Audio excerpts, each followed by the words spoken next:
Bessie, please! You know Mr. Starkweather is resting in his bedroom just through that doorway. You mustn't startle him. I'm sorry, Miss Withers, but you startled me. My apologies, but I dare say a slight scare to you will do no harm. However, a sudden shock to a man in his 90s and Mr. Starkweather's medical condition could prove fatal. Remember that, girl. Yes, ma'am. I guess this terrible storm has just made me a little edgy.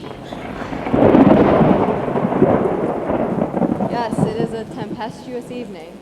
I presume all the guests have been shown to their rooms? Yes, Miss Withers. Well, all but Mr. Starkweather's grandson, Mr. Simon III. It's a long drive from his college, and with the storm, you know. I hope we can start without him. It's already past Mr. Starkweather's bedtime, and he must have his sleep.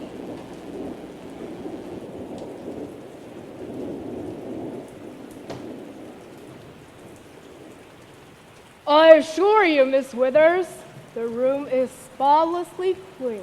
I certainly hope so. Mr. Starkweather's asthmatic condition can make the merest mote of dust potentially lethal. I have served as Mr. Starkweather's housekeeper for many years before you came here, Miss Withers. I don't need you to tell me how to do my job. You've brought the coffee? It's right here on the table, Mrs. Trent.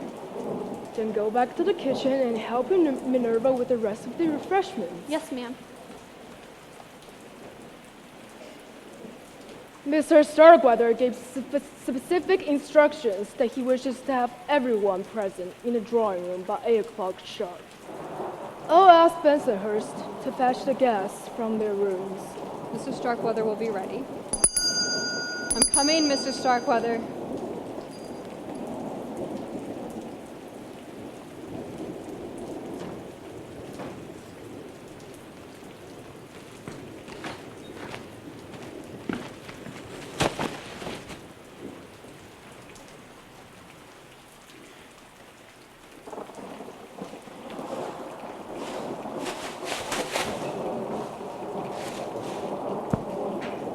I done got all the cars parked in the garages like you told me. As I told you. Why waste my breath? You're dripping water all over the living room. Why'd you enter through the front door, Rufus? I've told you 1,000 times servants never enter through the front door. I reckon I forgot, Mr. Bensonhurst. Besides, it's raining out there. I am aware of that. It now looks as if it has been raining in here as well, thanks to you. You're welcome. Go back out the way you came and maneuver yourself to the back door. You think you can manage that? Well, I don't know, but I suppose we're gonna find out. When the final guest, young Simon, arrives, I shall summon you and you will park his car for him. Oh, good. While I wait, I'll sit by the stove and see if I can grow gills. Don't be impertinent. How can I be if and I don't know what it means? Just do as you're told. Go to the kitchen and wait there until I call for you. Not that way. Have you already forgotten I told you to use the back door? Nope, but I was hoping you had.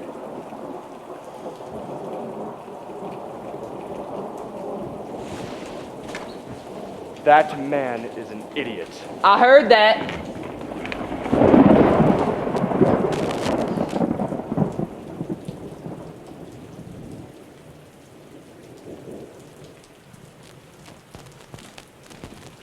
Where do you want me to put this one, Minerva? On the coffee table. Careful with it. Yes, ma'am.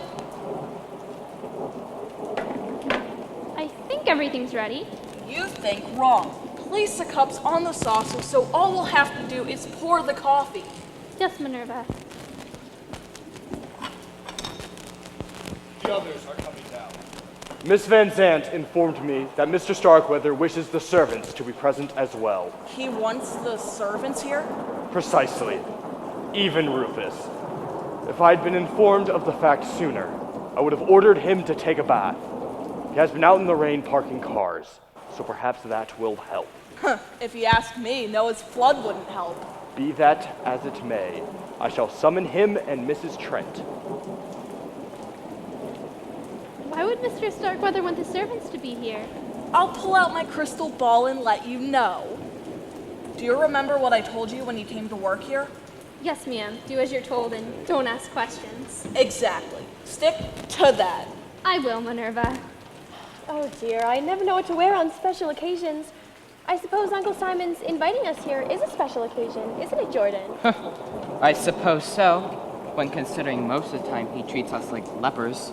You think Uncle Simon treats us like jungle cats? Not leopards, Mother. Oh, forget it. And don't worry, Mother. You look fine. Thank you, son. I'll tell you one thing. If we should ever inherit this mausoleum, the first thing we'll do is call up the Addams family to let them know it's on the market. Counting chickens, are we? Minerva, we didn't see you in your attractive young helper there. Nancy is a nice girl, and I mean for her to stay that way. I'm sure I don't know what you mean. I doubt that. I don't understand. I believe that. Miss Fiona, why don't you have a seat, and we'll bring you a cup of coffee. Coffee, that sounds nice. It's a little damp in here. That's because it's a lot damp out there. How do you take your coffee? Mother prefers hers black. I like mine sweet. I'll flavor it myself. Whatever. Oh, what lovely hors d'oeuvres.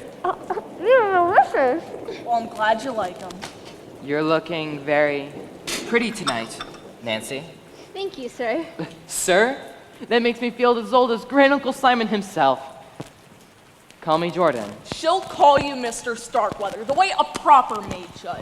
If anybody will be calling you by another name, it will be me. And you don't want to know which one I'm thinking. Minerva, you never change. Neither do you. Now take a seat next to your mother. Yes, drill, Sergeant. My goodness, Kathy. I don't see how y'all can stay living out here in the boonies away from fine restaurants and movies and shopping centers. Why, I get so depressed I just sit down and weep. It's not that bad, Paula. I stay here during the week and go to my apartment in town most weekends. I am so relieved to hear that. I worked for a large corporation before Mr. Starkweather hired me to be his personal secretary. And believe me, this position is much nicer. Well, look what we have here. 2 rays of sunshine to dispel the gloom. You're looking beautiful, ladies. I swear, Cousin Jordan, you are a rogue and a charmer. I do my best. Won't you join us? Have a seat over here. You'll be safer. We'll bring you some coffee. Thanks, Minerva. I take mine black. Load mine down with lots of cream and sugar. I must admit, I have an enormous sweet tooth. Maybe that's what causes that corn syrup accent. And how are you this evening? What? Oh, I'm doing well. Thank you, Paula. That's just peachy. I swear, I don't know why we don't see more of one another. It seems like the only time we get together is for somebody's funeral. Well, aren't all funerals for somebody? Oh, shame on you. Don't be morbid, Cousin Jordan. I'm glad this weekend is an exception to the rule. For once, no one is dead. So far, anyway. That's okay, honey. You didn't spill any. What did you mean by that remark, Jordan? Oh, it's nothing. I mean just that when you called to let us know that Great Uncle Simon wanted me and Mother to come down to Starkweather Mansion for the weekend, I assumed you're going to say he passed on. You wish. I started to pack my new black dress. I mean, it was a natural assumption. Great Uncle Simon is getting up in years and in bad health. I was relieved to find the old boy still alive, of course. Huh. Kathy, darling, I bet you know why Great Uncle Simon desired our presence this frightful evening. Come on, tell! Miss Van Den will go into the particulars, but I believe Mr. Starkweather wishes to discuss his will. Really? I'd appreciate it if you didn't drool on the hors d'oeuvres. You misjudged me, Minerva. I was surprised, that's all. Uh-huh. Where's Cousin Simon? Shouldn't he be here too? When I contacted him last week, he said he could make it, but apparently he's going to be late. If he's tried to call here tonight... Wait a second. I knew it. The phone lines are down. He couldn't get through. Well, if we're going to talk about the will, he should be here. After all, he is Great Uncle Simon's only grandchild. Yeah, and he'll probably get everything. Excuse me, folks. I hate to interrupt, but if you look in your programs, you'll see that there is a family tree. I would like you to follow along with me. You guys are doing a wonderful job. You really are. Just pick up the energy a little bit. So, I want to go over this family tree with you because Mr. St. John was working on a scene that explained everything, and then he snapped like a rubber band. So, if you follow along, old Simon Starkweather, the old billionaire, quiet. The old billionaire whose picture you see above the mantle, well, when you see him, he's a lot older. He doesn't quite look like that anymore. Well, he had got married, and then he had a child, Simon Jr. Simon Jr. was married, and they had a son, Simon III, who's presently late for the gathering. So old Simon and Simon III are still alive, but the rest are deceased, as you can see about the little crosses on your family tree there. Then his eldest brother, Paul, was married to Lillian. They had a daughter, Bella. Bella married an Atlanta businessman, Lucian Thompson, and they had Paula Thompson, our Southern Belle. Where's she at? Right here, the Southern Belle. All right, so Paula's the only one living from her family. The rest are deceased. Then old Simon had a younger brother, John. Are you following along with me? Yes. Okay, good. He married Catherine, and then Catherine, they had a son, Ezra, and Ezra married Fiona here. Fiona is the little confused lady. Well, Ezra and Fiona were married, and they had Jordan, who's right here. You've met him already. All right, so that means Fiona, Jordan, old Simon, Simon III, and Paula are the only ones living. Everybody else is deceased. I realize that's a lot of dead people, but if they would have been included in the play too, it would have looked like a marching band had wandered into the living room. What are you doing on the stage? You're not even in the scene. I'm cleaning. Get off of the stage. Do you want to keep your job? He's in the union. You can't do anything to him. Some people get paid. Some people get paid. I'm sorry, they are so unprofessional. I swear it's like I'm working with high school kids. Anyway, old Simon is Fiona's uncle by marriage. So that makes Jordan, Paula, and Simon III cousins. Second or third cousins, I think, but I'm not really sure how that works, and who cares anyway? They're cousins. That's all you need to know. I hope that clears things up for you. Did it? Okay, good. I did my job. Let's continue, everybody. Eat all the hors d'oeuvres. Come on.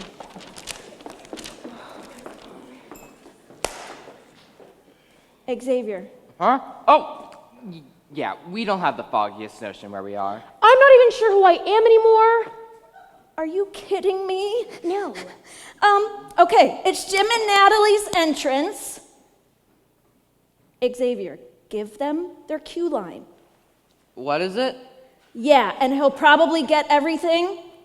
Who will? Your cousin Simon. Oh. Yeah, and he'll probably get everything.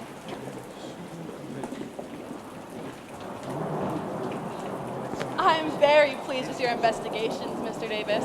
I'll be glad to recommend you to my other clients. Just doing my job, Miss Van Zandt. Good evening, everyone. Oh, hello there. I know we haven't met yet, but I've got a pretty good idea who you all are. Mrs. Starkweather and her son Jordan, am I right? That's correct, Mr. Davis. Call me Mike. From what Miss Van Zandt says, I assume you must be some sort of a investigator? You got it, pal. The private kind. I see. Who is this nice young man, dear? He's a detective, Mother. A detective. Oh, how exciting. Do you know Sherlock Holmes? He's way out of my league, ma'am. I do know who you two ladies must be, though. Could you please make that handsome? Thank you. If you're a private investigator, I'd be surprised if you didn't. That accent sells it. You're Paula Thompson. You're 100% correct. I can't deny I'm from the deep south. If you came from any deeper south, you'd live in Central America. And that leads you to be Miss Kathy Collins. It's nice to finally meet you in person. Mike and I have corresponded for some time by mail and fax on Mr. Starkweather's behalf. Is this seat taken? No? I'll park it here. And I expect you to remain unobtrusive. I sure will. As soon as I find a dictionary and look it up. Just sit by the fire and keep quiet. By the fire? Glad to. My backside is still kind of soggy. Keep an eye on him. I shall do my best. If all is in readiness, Miss Van Zandt, I shall inform Mr. Starkweather. Yes, thank you, Bensonhurst. There's coffee here, if anybody would like some. I could use some, Minerva. How do you take it? In a cup! Keep still. Black, please. Miss Van Zandt, I understand Great Uncle Simon has asked us here to talk to us about his will. Yes, that is correct. Frankly, I did not think it was a good idea. Mr. Starkweather's health is precarious at best, and he does not need the excitement. I advised him to communicate with you all by mail, but he insisted on summoning you all here to Starkweather Mansion tonight. I only hope he doesn't live to regret that decision. Miss Withers is bringing Mr. Starkweather in to join us. Can I move now?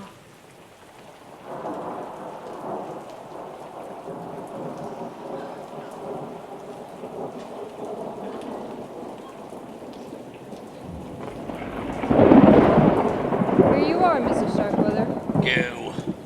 Go. I'll be right here if you need me.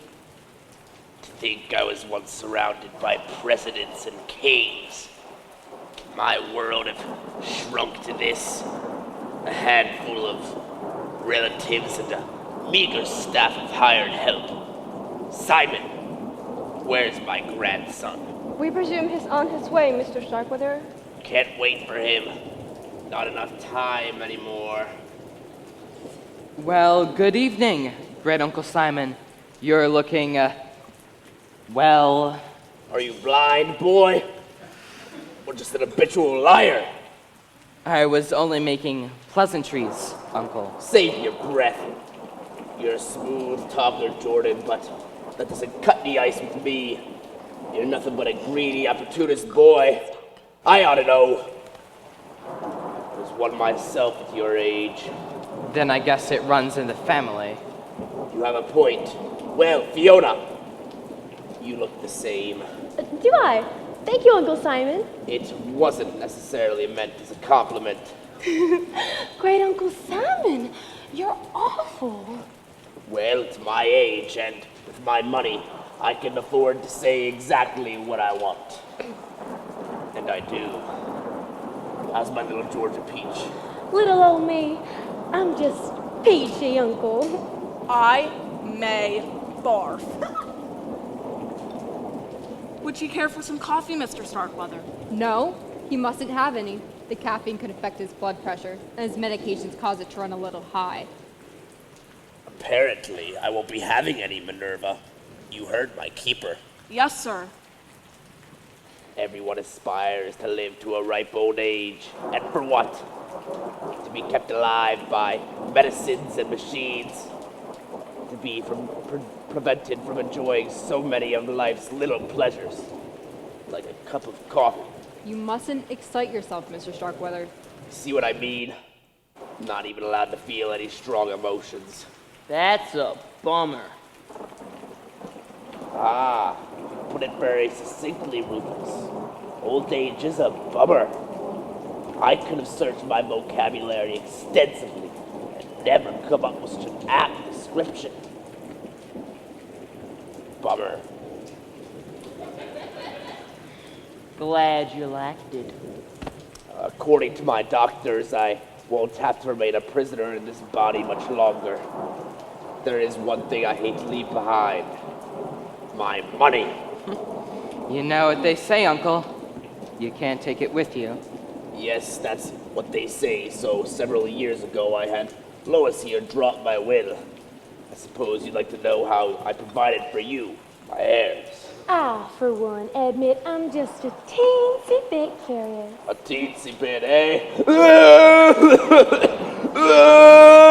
Afraid something like this would happen. See what you've done? Me, I didn't! Should somebody call an ambulance? We can't. The phones are dead. It's okay. Mr. Starkweather just lost his breath and he needs to breathe pure oxygen for a few moments.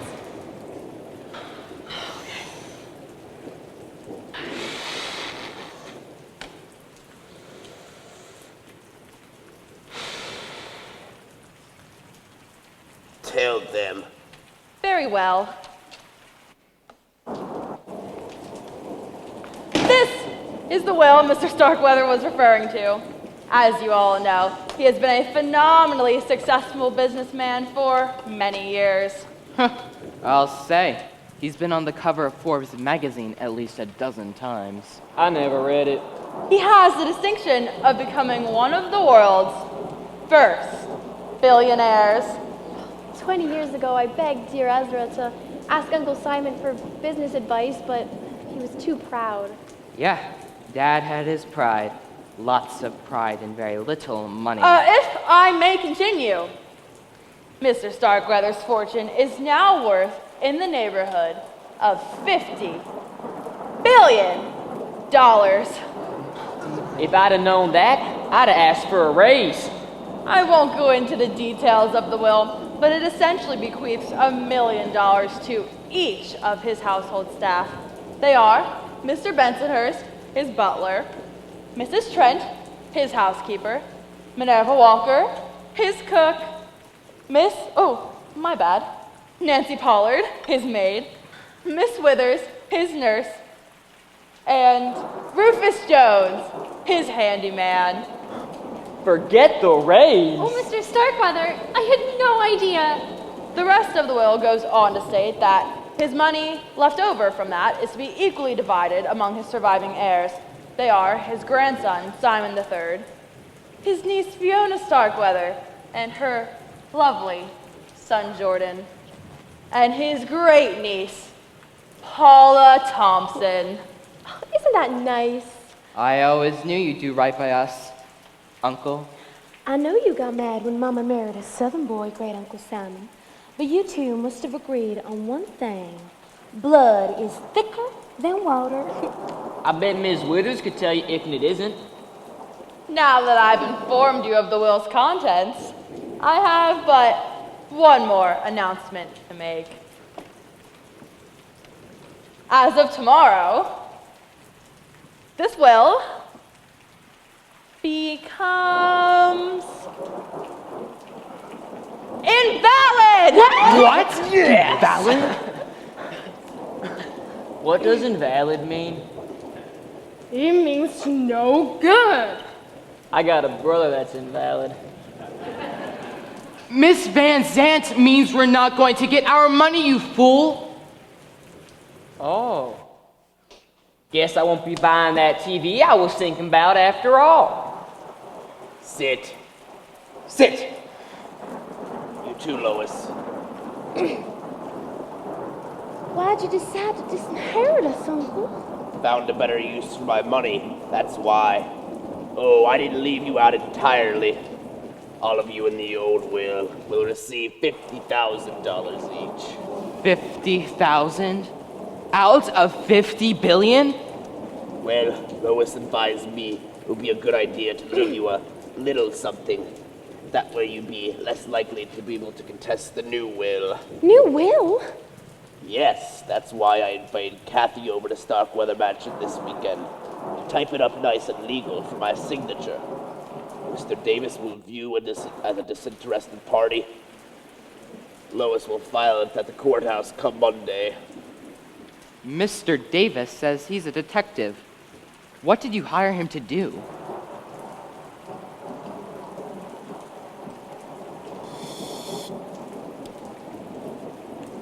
Mr. Starkweather hired me to conduct an investigation on the quiet.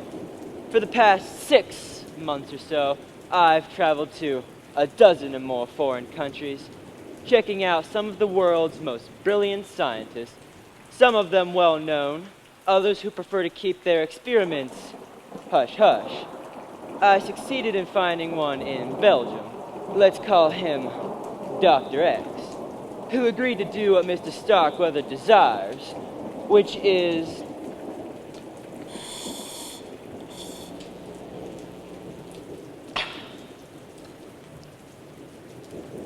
to clone himself. What?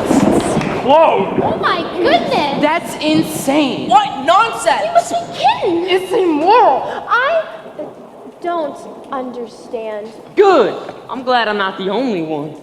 Those blood and skin samples you had me prepare, the ones you said would be examined by a specialist? They were sent to specialists, Withers.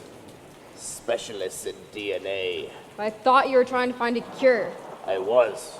Not a cure for dying, but... Yes, a cure for dying, but not for my various ailments. And I did find it. Cloning? Precisely. Through modern science, I shall live forever! It's not right. That's neither here nor there. Let the moralists and politicians debate for decades to come. Meanwhile, Dr. X, as Davis named him, will be creating a brand new me. Sit down, Withers. I suppose a lot of you seem to be displeased, not because of the moral question, but because of your change in fortune. Too bad. Cloning is very expensive, especially since the process I require must be done in absolute secrecy. But there will still be a sizable fortune left for the new me to inherit. There is no doubt I'll be the first person on Earth to become their own heir. Blood pressure, Withers. Yes, Mr. Starkweather. If you'll excuse us, I must take Mr. Starkweather's blood pressure. Why don't you take it right here? Mr. Starkweather's arms are too frail for me to get a reading on them. This is an oversized cuff, made to go around a patient's thigh. Mr. Starkweather can stand the pressure of the cuff better there. He has had enough excitement for one evening. I shall put him to bed. I guess our meeting is concluded, unless there are any further questions. I have one. What the heck was that all about? It's simple, Rufus. Great Uncle Simon was going to leave us a fortune and changed his mind. Instead, he's decided to clone himself. What does clone mean? It means to take some cells out of a person's body and create a duplicate of the original. They can do that? That's great! Maybe when the old Mr. Starkweather dies, I can get a job working for the new Mr. Starkweather. The new Mr. Starkweather would have to be born and grow up. It goes against the laws of nature. How? It has already been arranged. Once Dr. X has created the new life, he will implant the cells into a host mother who will carry the child until term. Host mother who? Me! What? Why not? Young and healthy. I'll make a good mother for little Simon. How could you ever be considered this travesty? I hope you well compensated. Besides, have you ever known anyone else to give birth to a baby billionaire? Uncle Simon is giving his money to a baby? In a manner of speaking, yes.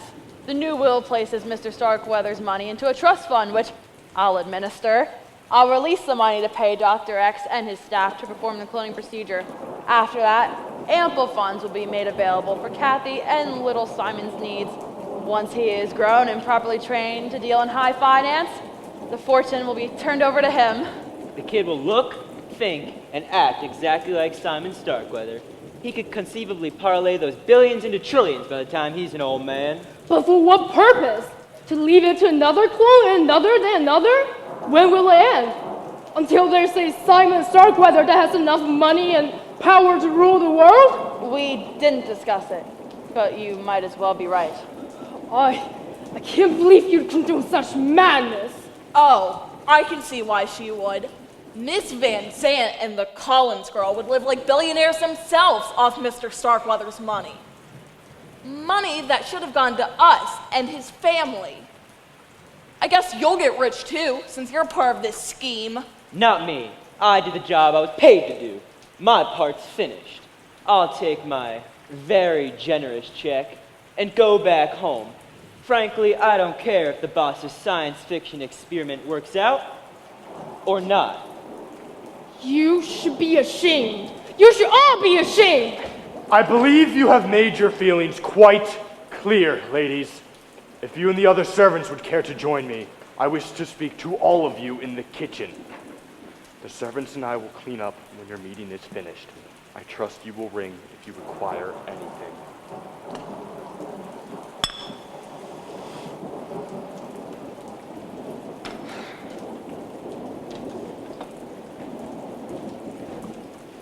You know, it might be kind of nice hearing the pitter-patter of little feet around the house. Shut up, Rufus. Kathy and I will retire to my room. I'd like to start putting the new will into proper legal terms. Here, Lois. The sooner it's finished and signed, the better. Hey, wait a minute! How come nobody asked me if I wanted to carry the baby? I can do it as well as she can. You're Mr. Starkweather's bloodkin, Paula. It would not be proper. I guess it would be kind of tacky. Proper? Proper? You're about to conduct an experiment that makes Frankenstein look like an amateur. And you're worried about being proper? Cool it, kid, before you burst a blood vessel.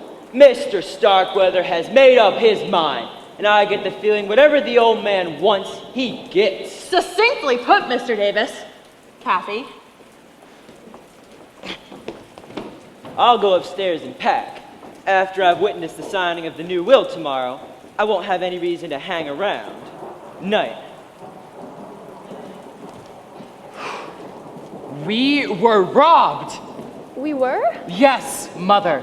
Great Uncle Simon tangled a fortune in front of our noses and snatched it away. That was mean! Mean? The man is a monster. Didn't you see the evil glint in his eye? He enjoyed pulling the rug right from under our feet. At least he is leaving his 50,000. To him, that is no more than tossing a dime to a beggar. And you heard him. He's just doing it to keep us from breaking his new will. Yeah. I wish he were dead. I wish the old goat would drop tonight. It would serve him right!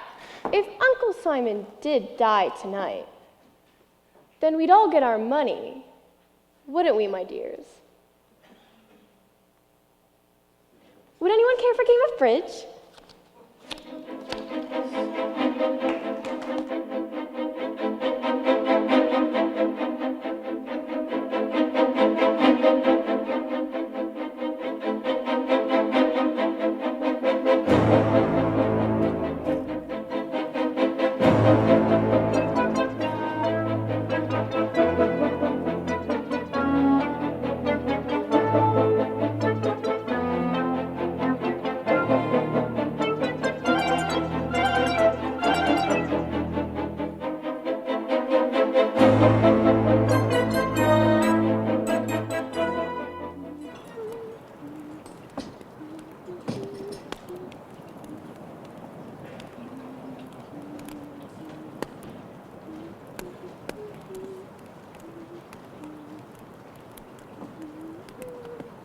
A penny for your thoughts? That's all I can afford to pay. For now. Mr. Starkweather. It's Jordan, remember? At least when Minerva the Dragon Lady isn't around.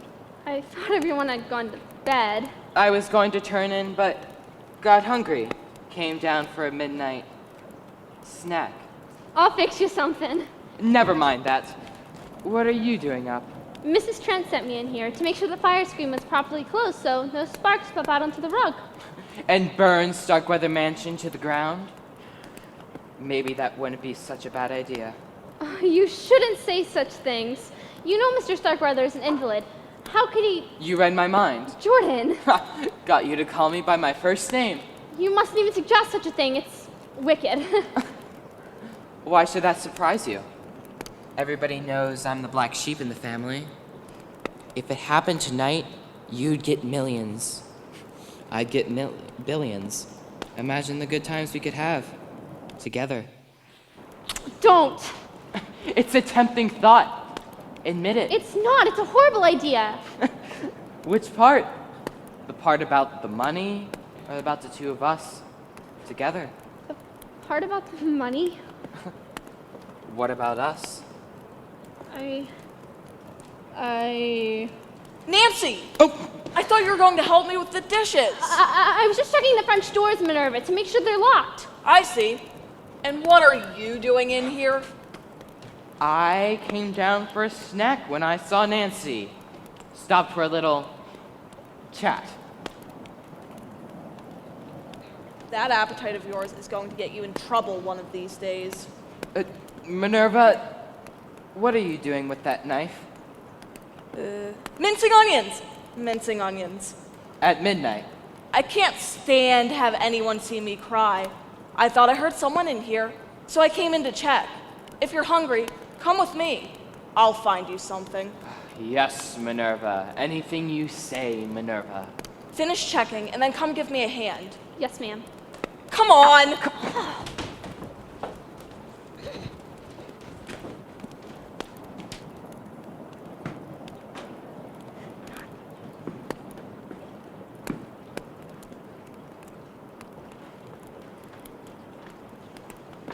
Rufus! I thought I heard someone come in. It was just me. So I see. Good grief, man, what are you doing with an axe? It's like this. I remember cutting wood for the fire this afternoon before it started raining. But I didn't put the axe back in the shed. I forgot. I've been dismembering things a lot lately, and when it comes to me where I left it, I figure I'd bring it inside and dry it off, so it don't rust. That's fine, but why bring it into the living room? Besides, how many times do I have to tell you to use the back door? As many as you want. I ain't counting. I swear, Rufus, you'll be the death of me yet. Go on into the kitchen and have Mrs. Trent give you a towel. I ain't wet. It quit raining. I know that! To dry the axe! Oh, right! If that man had a brain, he'd be dangerous. I heard that.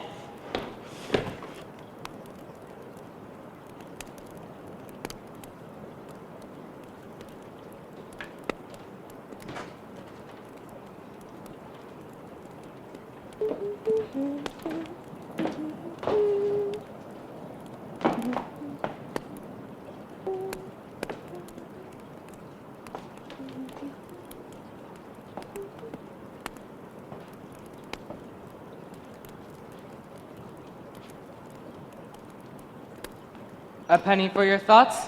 Jordan, I just came down for a breath of fresh air. What are you doing up this late? Munchies. Want a cookie? No, thanks.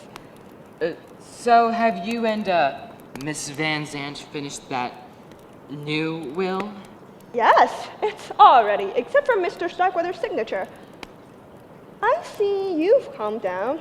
I wouldn't blame you if you hated me. Why should I hate you? I'd make the same deal if I were in your shoes. I'm sure you would, Jordan. Minerva was, right. Being the mother of little Simon will be the next best thing to owning the billions yourself. But aren't you forgetting something? What? The little tyke will need a dad, too. Someone to guide him and mold him into a perfect replica of Great Uncle Simon, a heartless, money-making machine. You think so? I know so. And who'd be a better father figure than I? You're a very attractive woman, Kathy. We couldn't mix business with pleasure. Take your crummy hands off me. What? You're getting cookie crumbs on my blouse. And by the way, forget it. If I decide little Simon needs a father, after he's born, I'll pick a suitable husband then. I don't know who he'll be, but it won't be a sleazy, money-hungry slimeball like you, Jordan. I could kill you. You witch! I wouldn't try it if I were you. Not with the detective in the house.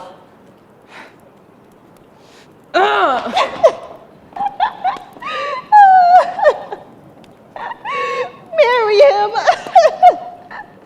Nice try, Jordan. Nice try.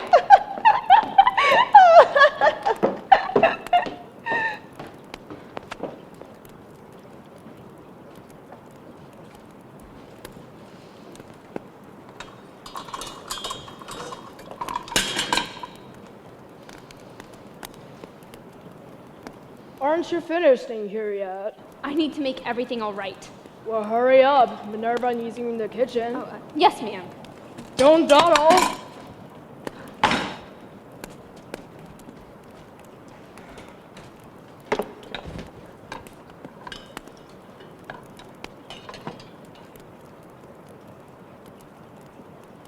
Someone left the French doors open.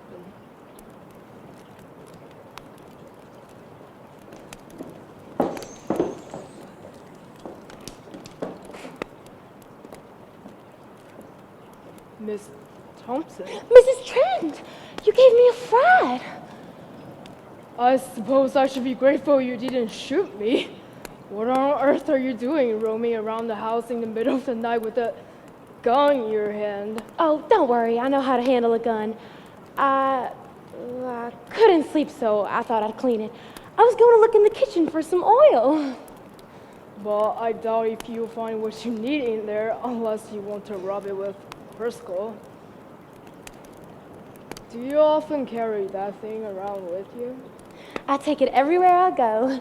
Daddy taught me to be a crack shot when I was 10. A girl can't be too careful. Well, I don't think there's anything you can worry about in Starkweather's mansion. It's miles away from the nearest town. No one ever comes out this way. You've never had a burglary or a prowler? No. You know, since Great Uncle Simon is so sick and all, it's a wonder somebody hasn't tried to break in and steal something. With his bedroom being on the ground floor, anybody could just break through those French doors and walk in and do who knows what. Like shoot him? I guess it could happen, as terrible as that thought is. Under his condition, how can he defend himself? He could sick Nurse Withers, I suppose. That should frighten away any intruders. Oh, you're awful. But you know what? I wouldn't want to tangle with that woman. Where does she sleep again? In the room beyond Mr. Starkweather's, so she can hear his bell if he rings for her at the night. Let me see if I remember correctly. When Mama brought me here when I was a little girl, that room used to be a library, and the one beyond it was a parlor. Am I right? That's correct. When Mr. Starkweather became too ill to go up and down the stairs, the library was converted into his bedroom, and Withers took the parlor. So they're the only ones who sleep downstairs? Yes. The servants' quarters are in the attic, under the eaves. We have our own staircase from the kitchen. Why do you ask? Oh, just curious. Excuse me, folks. Hi, it's me again. I thought that section of dialogue was kind of awkward, and I insisted to Mr. St. John that he change it. But he said no. He thought you needed to get an idea of the layout of the house. So he said to me, what should I do? Put a blueprint of Starkweather Mansion in the program? Which I thought was kind of rude. So I left it in to please him, but it's a bad piece of writing, and I wanted you to know that I tried to correct it. All right, let's continue. I just want you to know that if you do that again, you'll have to bring the script on stage and play Miss Trent yourself. Is that supposed to be a threat? Because I know I could play the part better than you. Oh, wow, you're closer to her age anyways. Oh, that was a good roast. I wish I had your nerve. Where are we? So you're curious about the layout of the house, are you? Yeah, I was just curious. Well, you know what they say. Curiosity killed the cat. Yes, well, if you'll excuse me.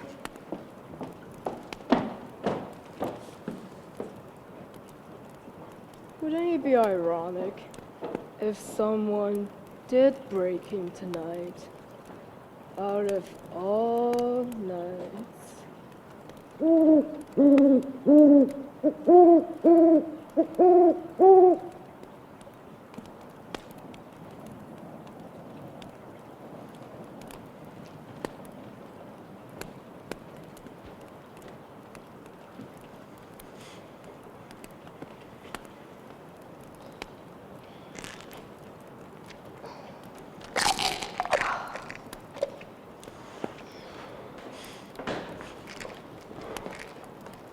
Mrs. Starkweather! Oh! Bensonhurst! You nearly frightened me to death! My apologies. Might I ask what pills you brought into the living room? Digitalis! For my heart. I have a heart condition. Maybe I'd better take 2. Digitalis. Doesn't that speed up one's heart rate? Oh, yes. My little heart is just pumping away. Then I suppose the single dosage will be sufficient. I suppose an overdose would be fatal? Extremely fatal. Or am I being redundant? I suppose fatal is fatal, just like dead is dead. Wouldn't you agree? Completely. One cannot be deader than someone else.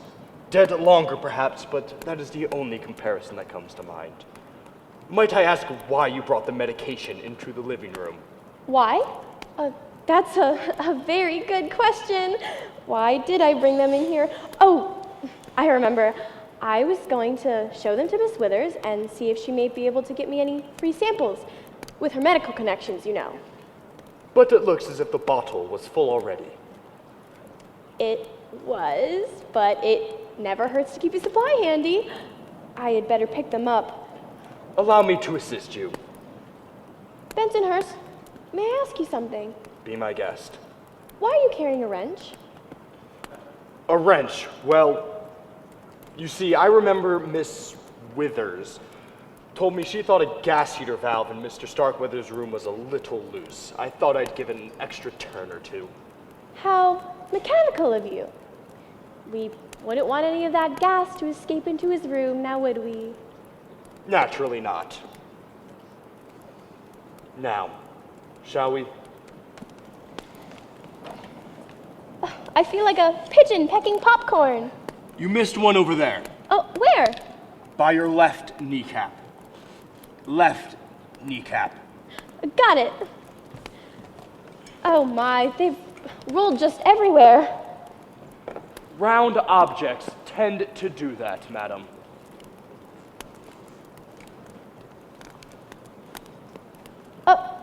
Miss Withers.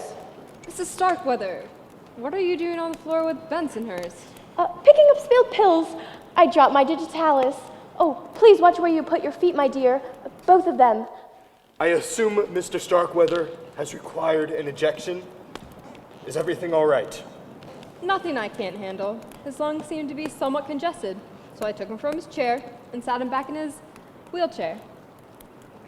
He can breathe easier in upright position. Then I gave him an injection of steroids to help open his bronchial passages.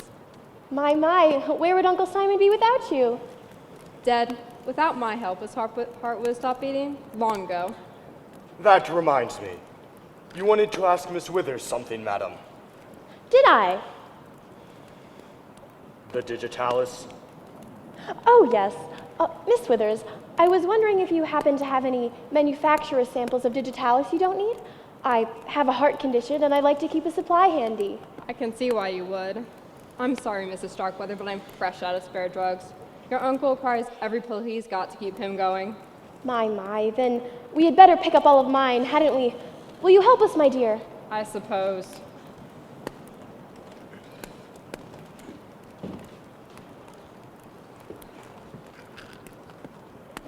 Is this a private game, or can anybody play? Mr. Davis, we're picking up spilled pills.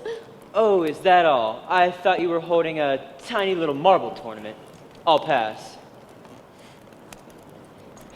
Here, let me give you these, Mrs. Starkweather. I really must be returning to my duties. And here are mine. Thank you. Thank you from the bottom of my heart. If you'll excuse me. Miss Withers, how's the boss? Bossy, he sent me for a pitcher of fresh drinking water, and if I'm not back in a minute, he'll start ringing his bell for me. See what I mean? I'll be right there, Mr. Starkweather. I gather he rings for you a lot. Incessantly. When he stopped ringing his bell, I'll know he's kicked the bucket. If you'll excuse me. Spoken like a true member of the medical profession. What's with the wrench, Bensonhurst? Got some kind of problem I can give you a hand with? No, sir. It can wait. I too shall excuse myself. Well, You're up awfully late, Mrs. Starkweather. I couldn't sleep. What about you, Mr. Davis? Oh, I'm a real night owl. Besides, I was hoping young Simon Starkweather would show up. I haven't met him yet. Simon's a sweet boy. I do hope he's all right. I mean, with this storm and all. He might have pulled off the road to let it pass. It's starting to cloud over again. We might be in for another deluge. Oh dear, I hope not. I believe I'll go upstairs and lie down. Good night again, Mrs. Starkweather. Good night. I'm coming, Mr. Starkweather. Oh, you're still here. Yeah, just keeping an eye on things. I see. Well, my patient. You're up too, Mr. Davis? Yeah, and I'm not the only one. There seems to be more traffic passing through Starkweather Mansion at midnight than goes down an interstate at rush hour. I know what you mean. I've been hearing footsteps go past my door all evening. I'm not surprised, though. We could have guessed that Mr. Starkweather's announcements would give his heirs a sleepless night or two. Between us, Miss Van Zandt, this cloning business, how do you feel about it? I'm a lawyer, Mr. Davis. I'm paid to think, not feel. Can Mr. Starkweather be cloned? Definitely. There's no doubt the technology exists. Should he be cloned? Well, let's just say I wouldn't want to be the first to challenge nature by creating another Lois Van Zandt. Me too. I'm a simple guy. I've got enough to deal with in one lifetime. The sooner we can get the signing of this new will over with, and I can get back to the real world, the better. The new will's finished. Mr. Starkweather can sign it first thing in the morning. The old boy's still up. That nurse was just in here a minute ago. He was ringing his bell for her. Well, in that case, I don't see why he can't sign it now. That's what I'm thinking. The people in this house are as tense as a bunch of long-tailed cats in a room full of rocking chairs. I know I'll feel better once the boss's plan is a done deal. I'll go to my room and get the new will. Why don't you let Mr. Starkweather know? What in the world? The circuit breaker must have tripped. But the storm passed hours ago. I know. I don't like this. I don't like this at all. I'll go find Bensonhurst and have him show me where the main breaker is. Good. I'll let Mr. Starkweather know we're working on it. Tools of trade. It's all right, Mr. Starkweather. Mr. Starkweather?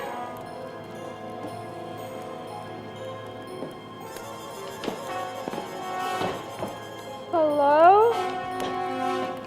Is anyone in here? Bensonhurst? Mrs. Trent? Anybody? Kathy? Huh? I think there's something wrong with Mr. Starkweather. Oh no, he hasn't signed that will yet, has he? No, but perhaps he's only fainted. We need light. Mr. Bensonhurst is trying to turn it back on.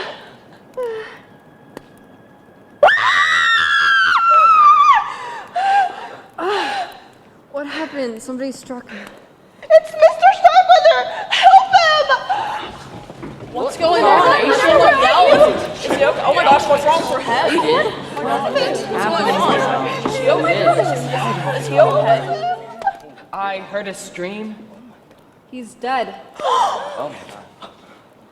Someone put the blood pressure cuff around his neck and pumped it to maximum, 300 millimeters of mercury. Mr. Starkweather has been strangled to death. Poor Mr. Starkweather. Who could have done such a thing? Give me a break. I'd say you and just about everyone else in this room are right up there on the top 10 list. Hold it down! Hold it down! Let me check the body.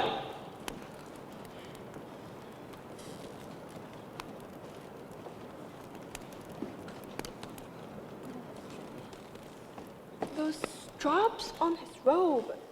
Is it blood? I'm not sure. What else could it be? I'll handle it. I'm the detective, remember? What can you tell us, Miss Withers? After I gave Mr. Starkweather's pitcher of water and made sure he was breathing all right, I went to my room and laid down across my bed. And then the lights went out.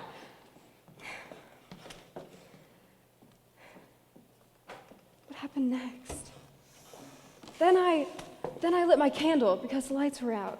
And he started ringing his bell when someone struck me with a heavy object. I must have blacked out. When I came to, the lights were on and... Yeah, we can take it from there. You seem to be in charge, Mr. Davis. What do we do now? We keep trying the phones until we can get through to the cops. If the lines aren't up by morning, someone's gonna have to drive into town and report there's been a murder at Starkweather Mansion. Oh my God. A murder. Maybe the old man did himself in. Or maybe not.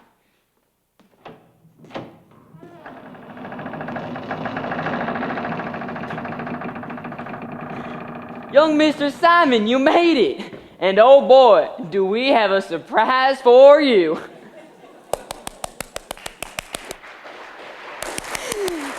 Wasn't that the most diabolical murder you ever saw? Don't you just love it? The way Mr. St. John minds work, it's no wonder he went bonkers. Now, first thing we need you to do is go ahead and vote who you think is most likely to be the killer. Lovely Lily, my usher, she'll be walking around along with other ushers to collect paper ballots, or you can go to the link and vote. And we will see you back in about 15 minutes. Thank you.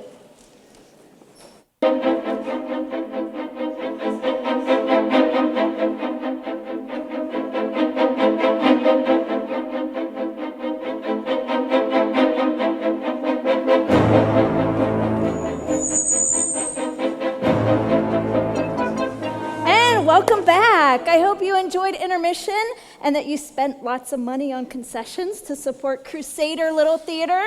Now, I just informed the cast who is going to be the killer based on your votes. Woo!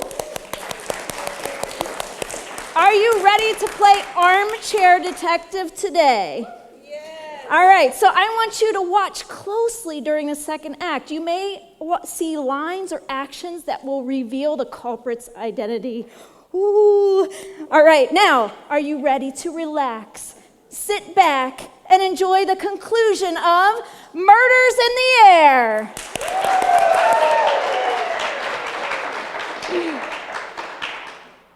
Dead. Can't believe grandfather is dead. Well, he is, Cousin Simon. He's the deadest person I ever saw. Funny you should say that. Bensonhurst and I were discussing the degrees of dead earlier, and... Mother, please. And he was murdered. There's no doubt about it. You saw the body. Poor grandfather. If I got here sooner, maybe... How do we know you didn't get here sooner? What?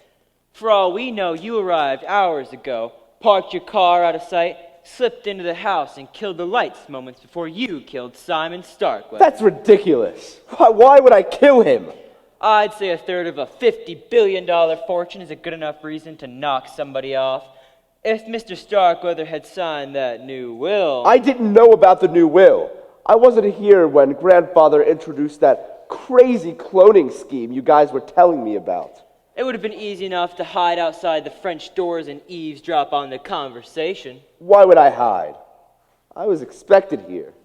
I told you what happened. Tell me again. All right. I had to creep at a snail's pace on that long country road from town. The rain was lashing the windshield so hard I could barely see. The wind was snapping branches off the trees and flinging them against the car. It was like driving through a hurricane.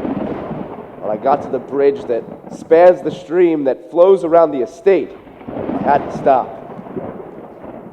The stream had turned into a raging river and had torn the bridge to pieces.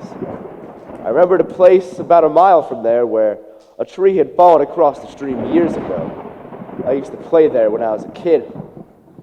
I found the dead tree and managed to walk across it, even though the rising water nearly covered the trunk. Apparently, I got here just after Grandfather was murdered. That's a good story, but it sounds rehearsed. Not nearly enough. It's the truth! I swear it! Maybe, but I'm not crossing you off the suspect list. And just who else is on that list, Mr. Davis? Everyone in this house except Miss Van Zandt and Miss Collins. They had a heck of a lot to gain if your grandfather had lived just a few more minutes. As it turns out, they're left out in the cold. Especially me. Lois has other clients. Now I'm among the unemployed. I'm sure once the estate is settled, we can arrange for you to be given a generous severance check. Take it out of your portion if you like. Mother and I will pass. So will I. Nothing personal, of course. Of course. What do we do now, Mr. Davis? Simon's store reminded me we could play some bridge. The way I see it, we sit tight until daybreak. Then I'll have you show me to your car and drive me into town. I'll report what I know to the police and we'll notify them that the bridge is out. My guess is the cops will fly in by helicopter. They'll need to get the body to the coroner's office, examine the crime scene, and take your statements. Once a homicide detective is assigned to the case, I'm out of here. But you're a detective too, and you were here when the murder occurred. You have a better chance of solving it than anyone else. Sorry, but now that Mr. Starkweather's dead, I'm off the payroll. Once I give the big boys my statement, I'm finished. I'll hire you to stay. You'll have to wait until I get my portion of the inheritance. But if you are willing to wait... You're on, kid. I figure you're good for the dough. Incidentally, that offer just dropped you down to the bottom of the suspect list. Well, I better start earning my salary. How can we help, Mr. Davis? First, I want to question everyone as to their whereabouts when Mr. Starkweather was murdered. Establish everyone's alibis. Yeah. Also, I need to know anything all of you and the staff might have seen or heard in the last few hours that could lead us to the identity of our killer. Clues. You got it. Motives, alibis, and clues. That's what a detective has to work with. The motives in this case are obvious. The other elements aren't yet, but hopefully they will be by the time I'm finished. Sounds like a good plan to me. Who do you want to start with, Mr. Davis? Since you're paying the freight, call me Mike. How about you, Miss Thompson? Do you mind being first? I'm awfully tired, but if I have to... You don't have to, Paula. None of us do. What do you mean, dear? I mean, Mr. Davis isn't even a police officer. We don't have to tell him the time of day. You're right, Cousin Jordan, but why refuse to cooperate if you have nothing to hide? Now, don't start accusing me of murder, Simon, unless you can prove it. Simon has a point. You wouldn't want me to tell the cops everyone cooperated except you. Fine, I'll answer your dumb questions. But first I need to take Mother up and have her lie down. She's getting up in years and needs her rest. Why, thank you very much, Jordan. I'm no spring chicken anymore, but I'm not Mrs. Methuselah either. Don't get excited, Mother. Do you need your digitalis? No, I'm fine, but if I did, there's probably still a few pills under the sofa. I had a little accident earlier with my pill bottle. Come on. You can call for us when you're ready for her. I assume you'll want to question everyone in private. Kathy, why don't we go to my room? I'd like to look over the old will, since it'll remain the official one. Sure, Lois. Excuse us. I'd like to stay.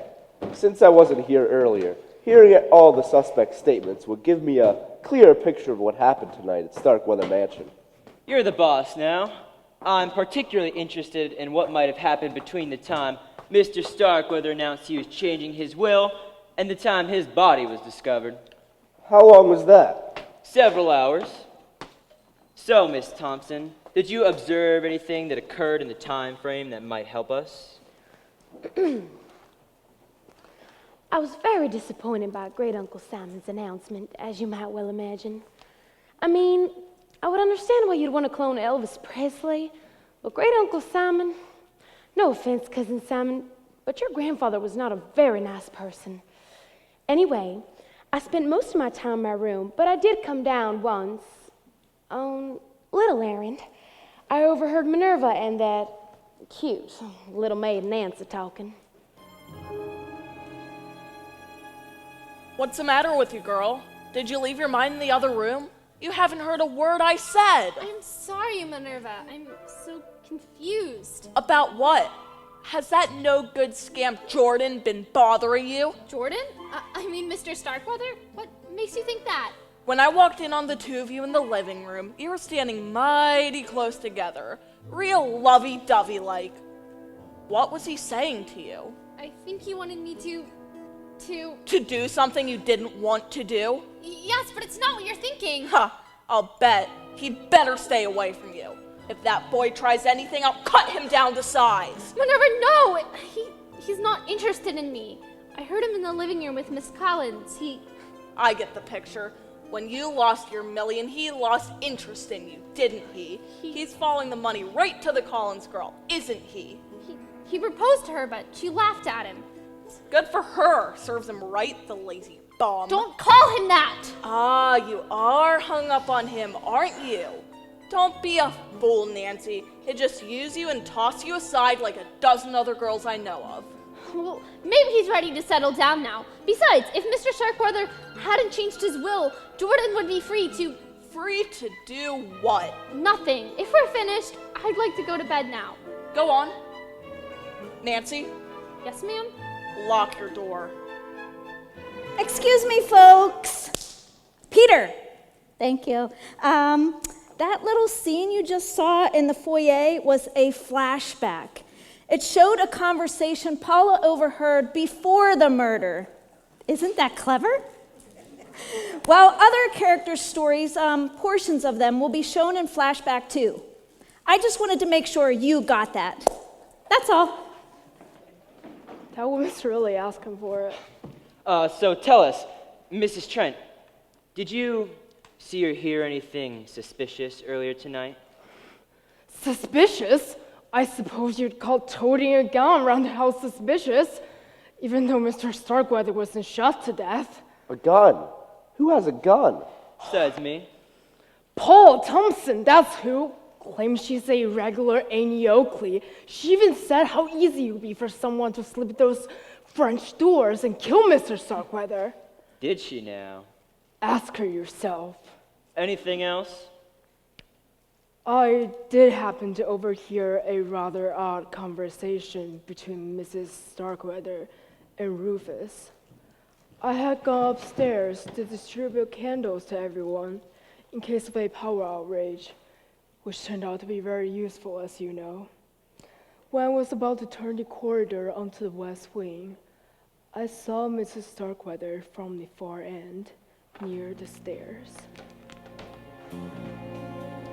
Do I have enough? Oh, dear. Miss Starkweather. Oh, Rufus! You scared me out of a year's growth. That's okay, ma'am. At our age, we do all growing sideways, don't we? I certainly hope not. What on earth are you doing with that television set? It doesn't look like a portable. It is now. I'm borrowing it from one of the guest rooms they in use. Whatever for? Well, you see, I ain't sleepy, so I thought I'd watch some TV. But the set in my room's all messed up. The color, I mean. Everybody on every dad-glam channel is green. Dick Van Dyke is green. Beaver Cleaver is green. Heck, even Captain Kirk and Spock is green. It's like every station is starring Kermit the Frog. How disconcerting. You can say that again. Whatever it means. Are them breath mints? I wouldn't mind a few. I can still taste the kraut Minerva served the staff for supper. These? Oh no, Rufus. You mustn't have any of these. They're for my heart. If you took any of these pills, they could kill you. In that case, I'll pass. You better be careful not to leave none of them lying around, though. If somebody could take a bunch by mistake and keel over dead. That's entirely possible. What would you write on their death certificate? Cause of death. Bad breath. It's no laughing matter. I'll be careful with them, though. I need these pills, you see. I need every last one of them.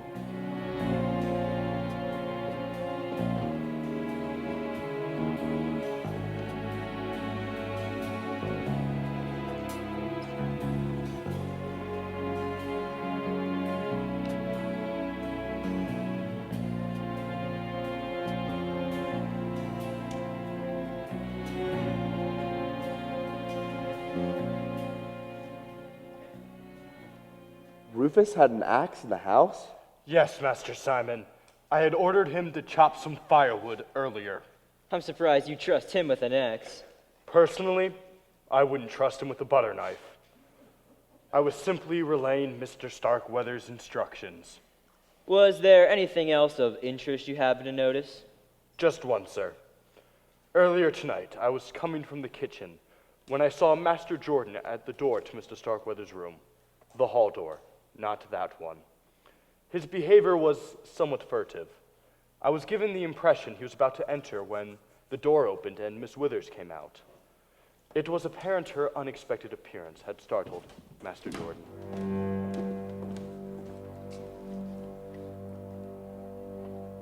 Well, what do you want? I was just going to check on Great Uncle Simon. No need, that's what I'm paid to do. How is he? Still breathing, if that's what you're wondering about. How much time do you think he has left? Let's just say he needn't start reading any long novels. Or even a short story. But you think he'll make it through the night? I think Mr. Starkweather will keep his heart beating through sheer determination. Long enough to sign that new will. That is what you want to know, isn't it? Why, you misjudged me, Withers. Give it a rest, Jordan. You and nearly everyone else in this house would love to see him drop dead by daybreak. Including you. $1 million is a fortune. A lot of people would kill for that much money. That's a hint, forget it. As Mr. Starkweather's nurse, I'd be a prime suspect if his death appeared to be anything but natural causes. Suspecting and proving are two very different things. I'm going to forget you said that. Good night, Jordan.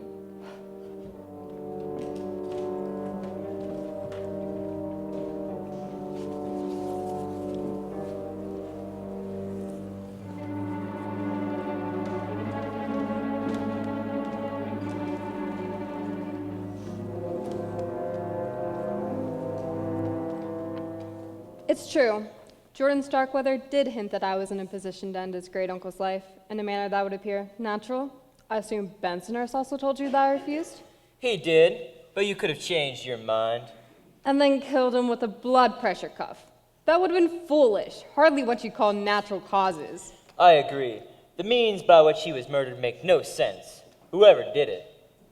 It's as if the killer is flaunting the deed in our faces. But why would they do that? That's a good question. Tell me, Miss Withers, if you had to pick one likely suspect to be our murderer, who would it be? Off the record? That Thompson girl, his great niece, is too goody-goody for my taste. Although Southern girls can pour on the charm when they want to, but Scarlett O'Hara was pretty ruthless when you get down to it. We've been made aware Paula Thompson has a gun. See what I mean? I dare say she and Jordan were desperate to get their hands on Mr. Starkweather's billions. I overheard them talking earlier this evening. It was after Miss Van Zant's announcement about the new will. They didn't notice me in the doorway.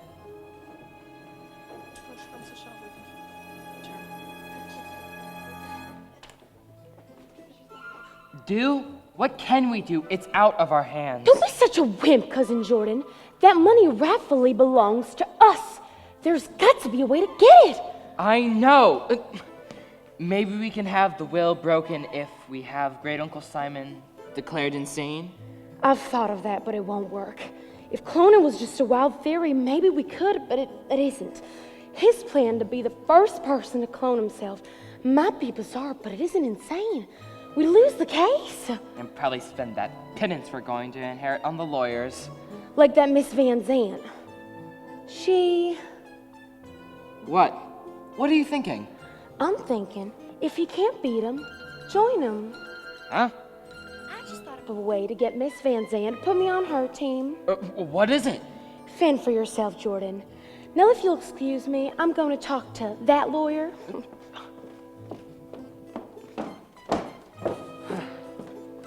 If you can't beat him... Oh yeah. Now where would Kathy be?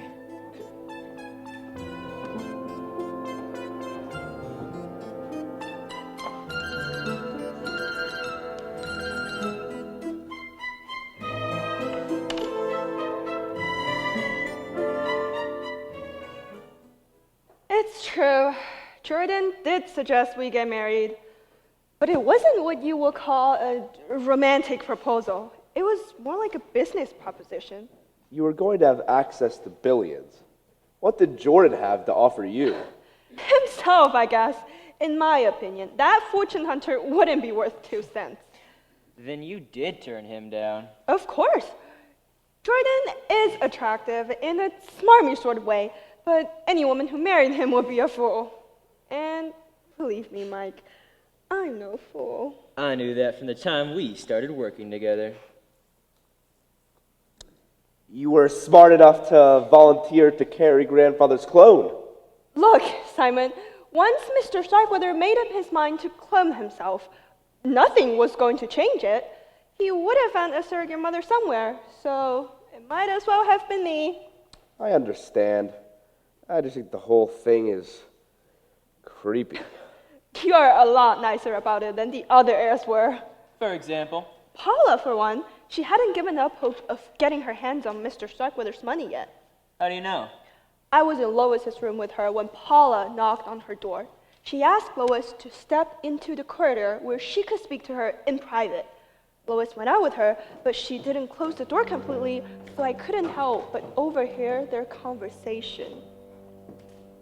We're very busy, Miss Thompson. Preparing that new will? Yes. Miss Van Zandt, you're a lawyer. Are you sure this clone business is legal? You could lose your license to practice it. The process will take place in Belgium. As we told you, our laws don't apply there. Well, what about ethics? Haven't lawyers been disbarred before for behavior that was unethical, if not illegal? What's your point? I want in on the deal. You can pay me from that trust fund to be the baby's nanny or whatever. I don't care what you name the position. If you refuse to accept, I shall be forced to report you to the Bar Association. Isn't that what you call it? It is. But let me give you some free legal advice, Miss Thompson. In the first place, if you make any accusations against me before the cloning procedure has been completed successfully, I'll sue you for the $50,000 you are due to receive and everything you own, and I'll get it. In the second place, I plan to close down my office once the baby's on the way. I shall devote all of my time to Kathy and little Simon's needs. At that point, it should bother me in the least if I should be disbarred. You don't need to be a lawyer to administer an estate. Anyone can do it. Oh. So you see, young woman, your threats are meaningless. In fact, as an officer of the court, I should report your feeble attempt at extortion to the police. Save it! Take your silly southern self out of my sight, and I just might be willing to forget it. All right, I'll go! You lawyer! Oh, excuse me. I found what was left of the Christmas candles I stored away. I suggest you to keep one and some matches nearby. That's very thoughtful of you, Mrs. Trent. Thank you. I'll take one for Kathy. She's in my room. Miss Thompson? All right. I need to go to my room. There's something there I need to get. What's the matter with her? Let's just say she's a poor loser. Miss Thompson played her ace, and I trumped it in a manner of speaking. I'll give this to Kathy.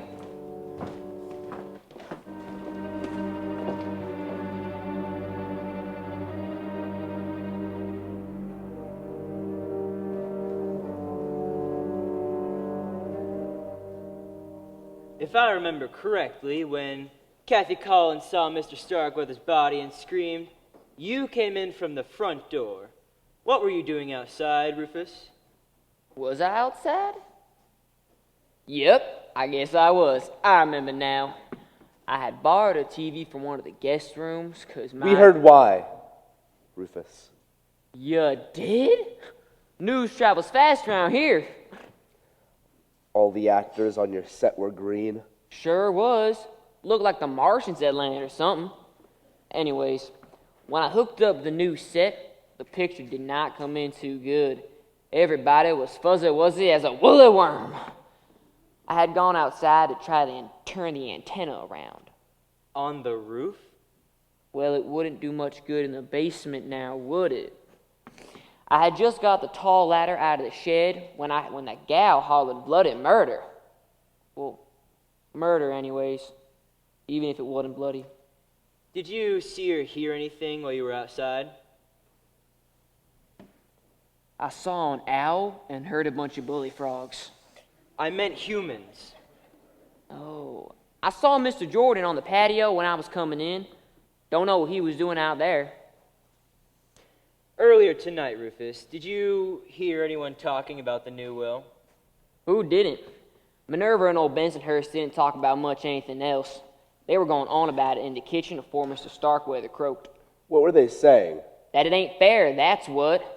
That they've been working hard for Mr. Starkweather all these years and deserve their millions. Me? I didn't care too much.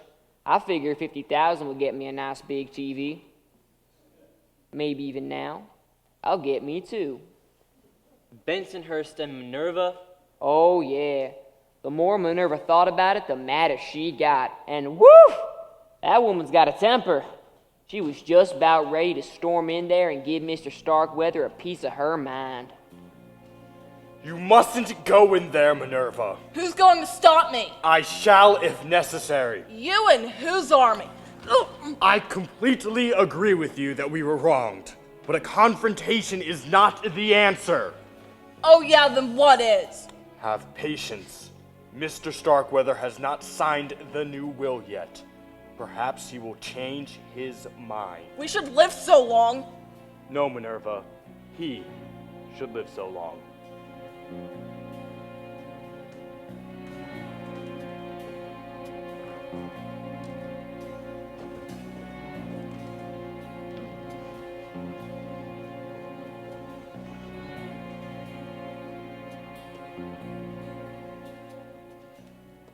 What were you doing outside about the time of the murder, Mr. Starkweather? Getting a breath of fresh air. Anything wrong with that?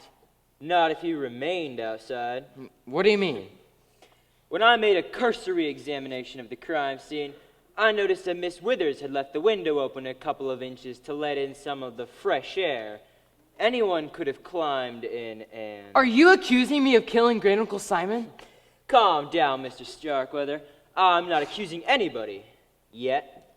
Besides, Cousin Jordan, from what we've heard, conning someone else into doing your bidding is more your style. Who told you that? I'll ask the questions here if you don't mind. I repeat, what were you doing outside? Fine.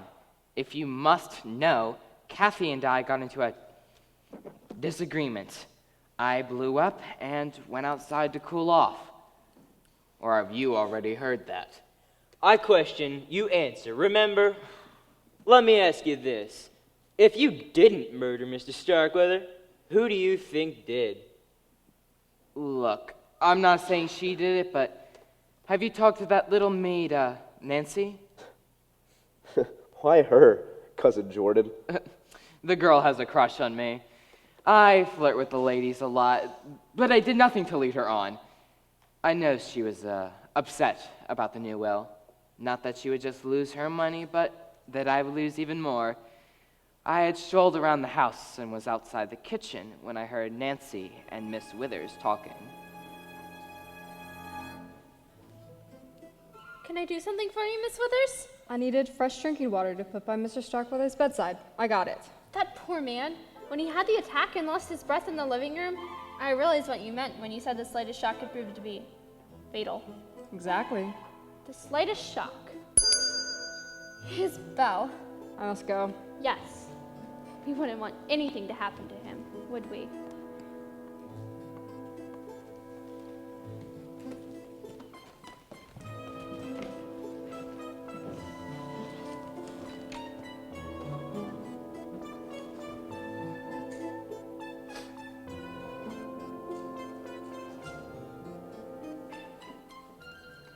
I was shocked to hear Mr. Starkweather had included me in his will. I didn't think he even noticed me. Then you must have received two surprises. First, that you would inherit $1 million, and then to immediately discover it was being taken away. 3 surprises, actually. Now you're wealthy. Mr. Starkweather, I was thrilled to be told that grandfather was leaving me even $50,000. With that, I could go to college like you and get a good education. Well, what is it you want, Nancy? Now you can do anything you want. I don't know. I haven't been thinking about myself much. Who's been on your mind, Nancy? I... Jordan Starkweather, perhaps? You're very fond of him, aren't you? Who told you that? Cousin Jordan himself, for one. He even implied you might even be willing to kill for him. He what? How could he say such a thing?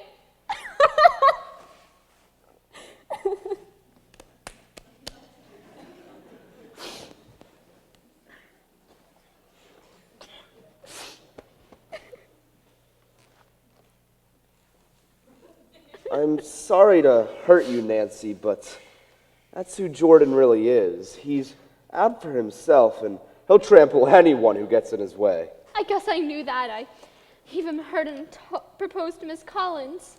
But she turned him down and later laughed about it when she told her friend, Miss Van Zant. I was taking fresh towels to the guest rooms later when I overheard the two of them talking. You think Jordan is cold-hearted, but Miss Collins is just as bad as he is.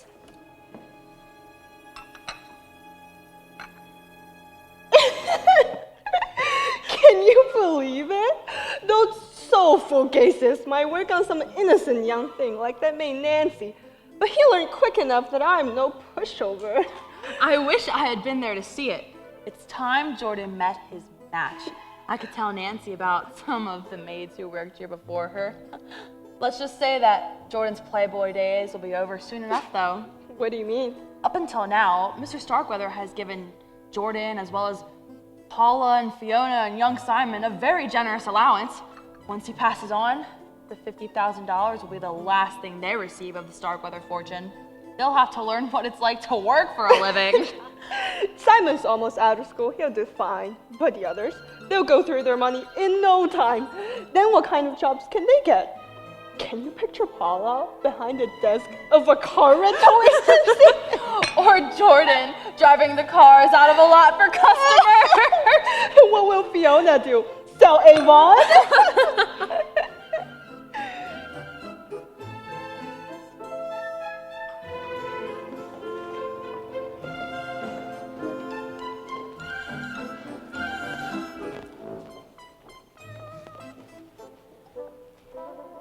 Can I offer anything to you, Cousin Fiona? A glass of water. No, dear, I'm fine.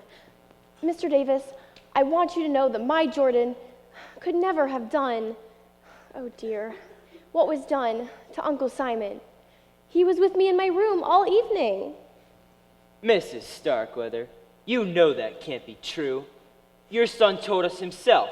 He went outside, and I saw you in here earlier with Bensonhurst and Miss Withers. Oh, yes, that's right.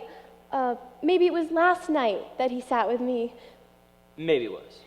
Now I know why Sherlock Holmes never believes his suspects. It's so easy to get confused. Concentrate on tonight, Mrs. Starkweather. Did you see anything suspicious? Suspicious? Well, I saw Uncle Simon's body with that horrible thing around his neck. I'd call that suspicious. Mike means before that, Cousin Fiona. Before? Well, I don't know if this is the kind of thing you mean, but Yes? it was right after we were all told about the new will and had all gone upstairs. I was walking by that secretary's room when I heard her and the housekeeper inside. They were speaking quite loudly, so I couldn't help but overhear.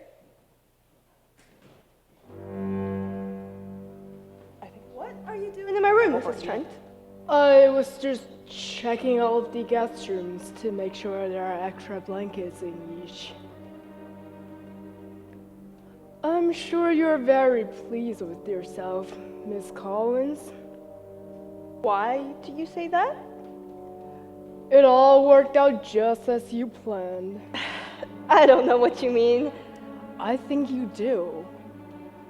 Those magazines you brought from town and left them laying around where Mr. Starkweather would see them, you've done it for months. What magazines? Oh, don't play down, Miss Collins. Those news magazines and scientific journals. They all have one thing in common. Articles about cloning. I didn't realize until tonight, but now it's obvious what you're trying to do. You planted the idea in Mr. Starkweather's head to clone himself. Oh, what if I did? There are no laws against sharing ideas, are there? I'm sure your lawyer friends will say no. Doesn't mean it's right. I think what you're doing is hideous. You think? To be perfectly frank, I couldn't care less what you think. Now get out of my room! Starting to give orders already, are you? I'll leave. But remember one thing, young woman. You're not the queen bee yet. And you won't be until Mr. Starkweather's name is on the dotted line. Assuming that ever happens!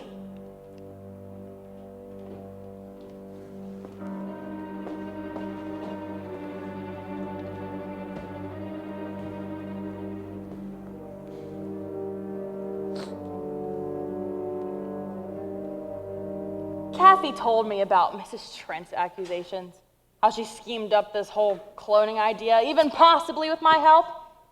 Apparently, Mrs. Starkweather's report was correct, which is something of a surprise. Is it true, Lois? Did you and Kathy really implant the idea of cloning in grandfather's head? I don't think that's very relevant to the topic at hand, Simon. Even if we weren't breaking any laws. Right, Mr. Davis? None that I can think of. So, Simon, let's stick to the topic that is at hand. I'm referring to murder, of course. You're right as always, Miss Van Zant. Can you volunteer any information that might help us? I will tell you this. Earlier this evening, I had gone to the kitchen to ask Minerva for a pot of coffee. It was apparent that Kathy and I would be working late on the new will, and I felt the caffeine would do us justice. Minerva wasn't there, but Rufus was. He was talking to Mrs. Starkweather. I found their conversation quite peculiar. Rufus, what are you doing with that axe? I brought it from the wood pile to dry it off. Sharpened it too. Want to see? Goodness, no. Put that away. Maybe I better, before it hurts somebody. Or even kills them. That's a horrible thought. Ain't it, though? I get them sometimes. Do you? I see you still have them poison pills. Digitalis isn't a poison. It's a stimulant. You just have to be careful not to take too many. You had a lot more in that bottle when I saw you upstairs. Oops. I hope you haven't done gone and overdosed. I think I can figure out that mouth-to-mouth stuff. If you bring those lips any closer to me, I'll snatch that axe right out of your hands and chop them off. I was just trying to help Mrs. Starkweather. Well, don't. There are some fates worse than death. I assure you, however, that I'm fine. I spilled my pills in the living room earlier and wasn't able to find them all. I hope Minerva don't find none. She fixes Mr. Starkweather's meals, and she's mighty mad at him right now. What are you suggesting? Oh, nothing. Did you need some from the kitchen? I was going to see if Minerva had any of those delicious hors d'oeuvres left over. I can look. Never mind. I seem to have lost my appetite.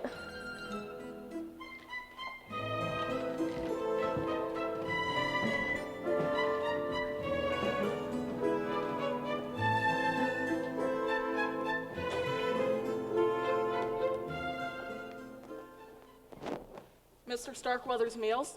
What do you want to know about them? Who did he dine with? Did he eat the same food as everyone else? Mr. Starkweather was on a very restricted diet. Low salt, low fat. So I had to prepare his meals separately. Why do you want to know about the food? You think there's something wrong with my cooking? You're a great cook, Minerva. That leg of lamb you served earlier tonight was wonderful. Yes, well, I've often been told I have terrific legs. So what's the problem? Forget it. You told me what I needed to know. I guess they're working. Changing the subject, do you remember who was gathered in the kitchen when the lights went out? Before I got there, I mean. The blackout? I'm not sure. Let me think. I was in the pantry, checking the supplies for breakfast. When it went dark, it took me a moment to get the candle Mrs. Trent had given me from my pocket and light it.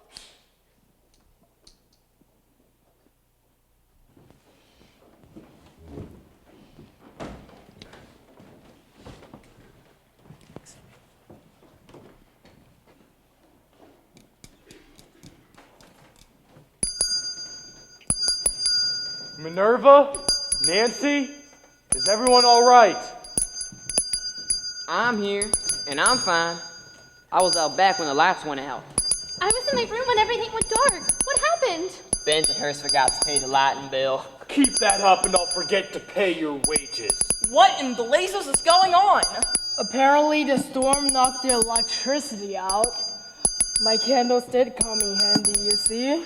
Remind me to give you a gold star later. Bensonhurst, can't you get the electricity back on?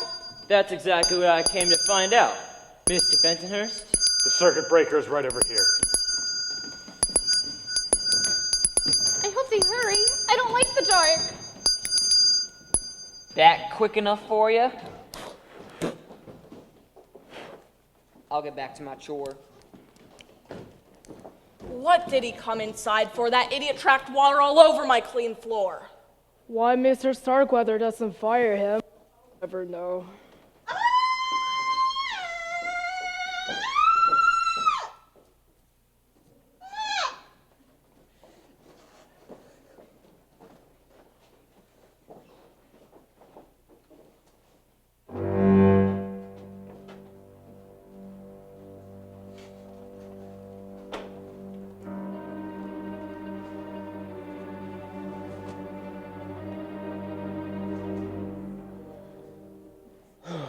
Any luck?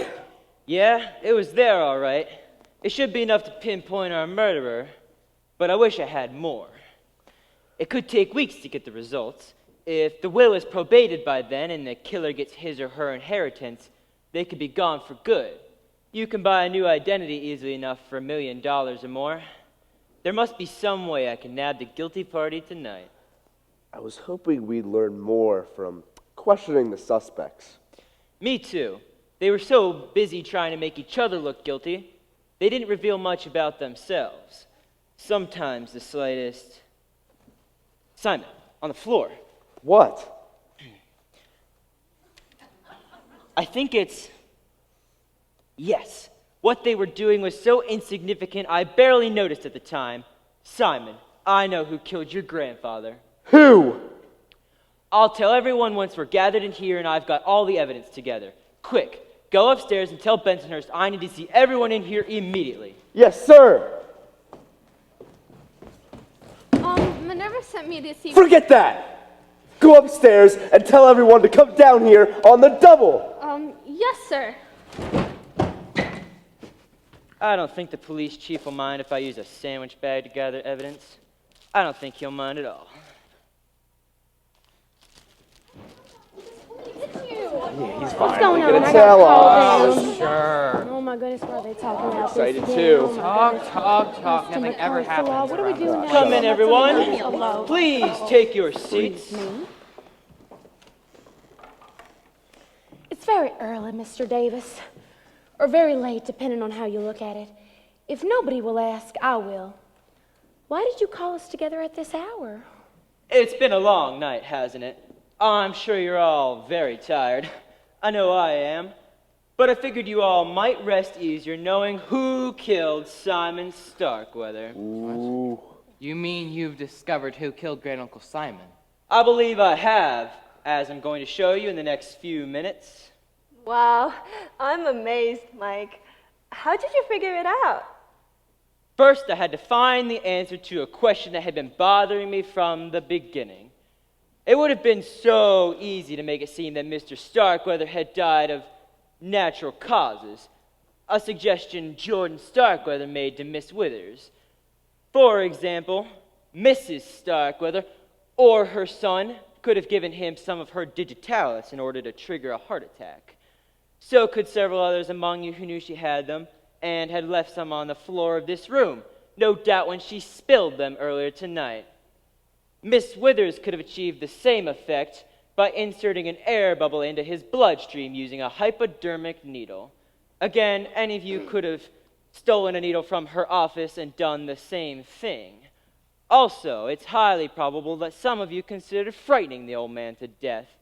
Minerva with her knife, Miss Thompson with her gun, Rufus with his axe, Bensonhurst with his wrench. The possibilities are endless. Why then did the killer choose to put the blood pressure cuff around the victim's neck and inflate it until he suffocated to death? The answer is so simple, I feel foolish for not realizing sooner what must have really happened. Might one ask what that is? Obviously, when the blood pressure cuff was put around Mr. Starkweather's neck, he was already dead. Isn't that right, Miss Van Zant? You really are very clever, Mr. Davis. It had to be you. We were in here together when the lights went out. Mr. Starkweather was ringing his bell. I went to find Bensonhurst, and you went to check on Mr. Starkweather.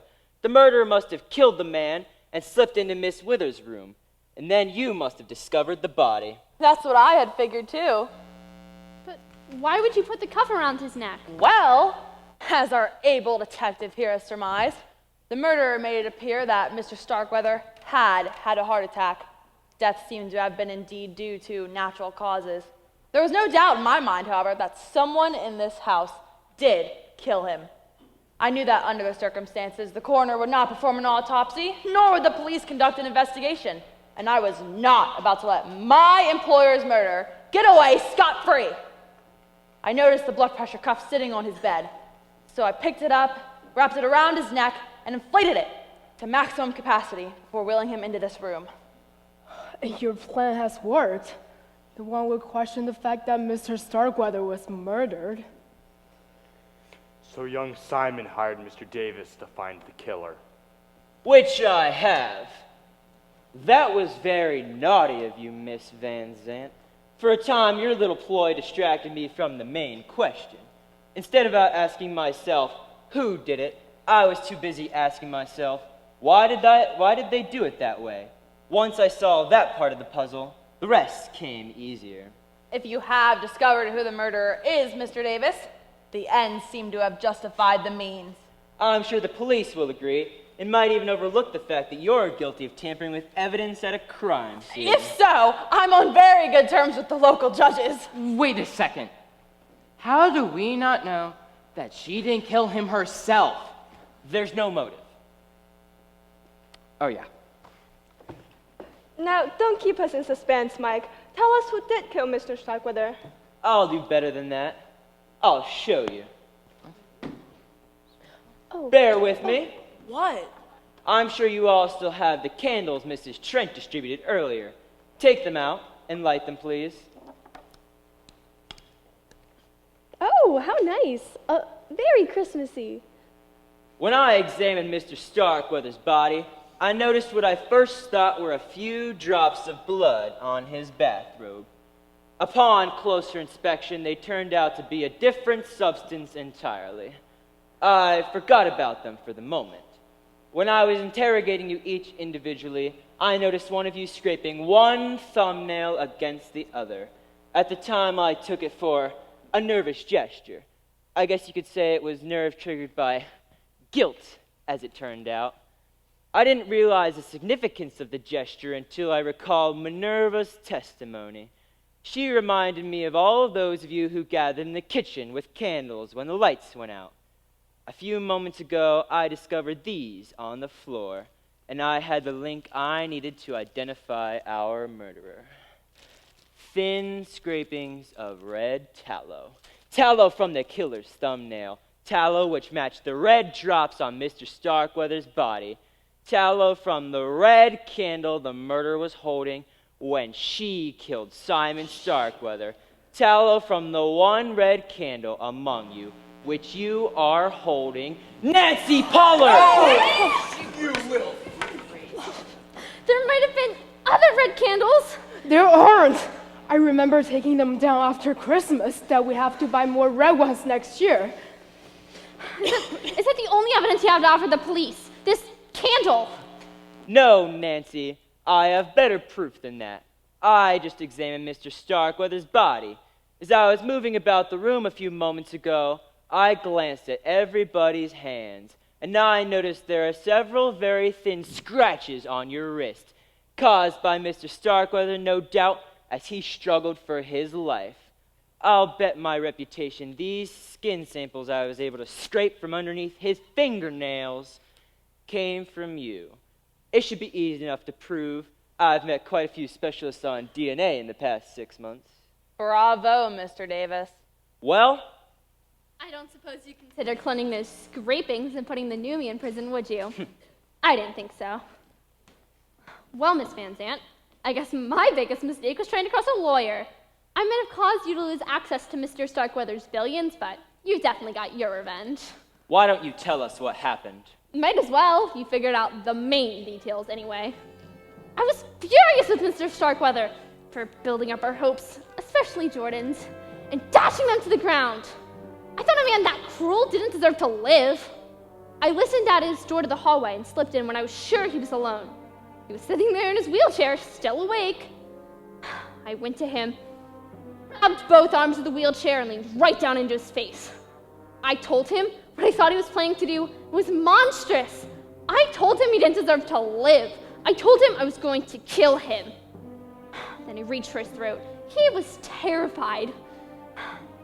He wheeled backwards and slammed into his bedside table.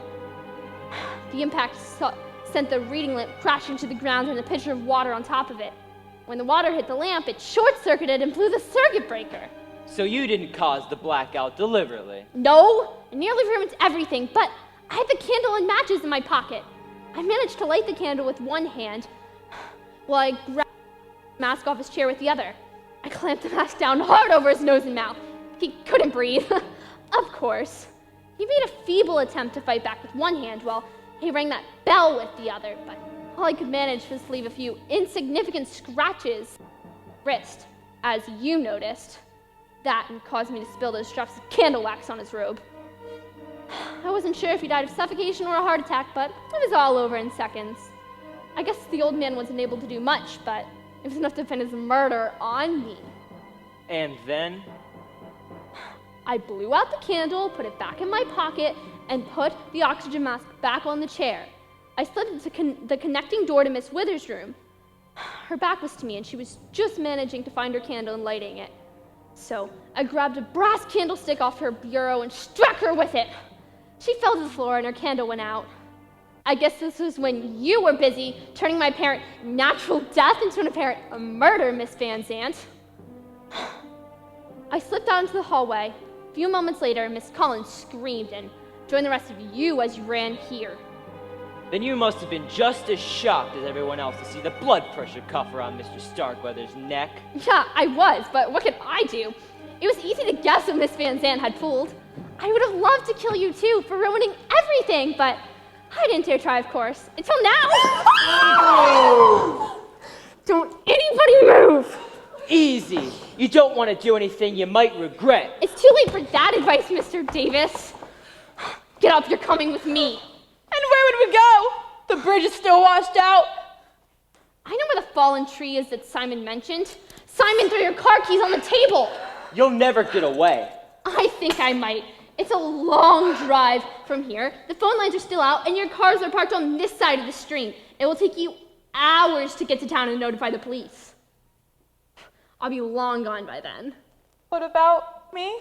I would have committed the perfect murder if it wasn't for you. What do you think I'm gonna do with you? Not a thing. If I can help it. Whoa! Hold it right there. Are you all right? I'm fine. You burnt me! Consider it a preview of the afterlife! I always carry a pair of these with me. You never know when cuffs will come in handy. Let's have them. Mike, remind me to give you a raise. No problem. Well, you're gonna be spending a long time behind bars. What do you have to say for yourself? See you Visitor's Day, Jordan?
A telegram? Oh, let's give lovely Lily a bow. A hand. All right, I'm sorry, I should open this. Oh boy. It's from Mr. St. John. He says he just came to from a drug-induced coma, and when he awoke, a fantastic solution to the play was crystal clear. Oh, really? Yes, this is brilliant. This ending is unbelievable. You just have to see it. It'll take me a few minutes to go over the changes with the cast, but I'm sure they can handle it, right? Yeah? There's some clues that have to go in the first act, so we're just gonna have to do the whole play again.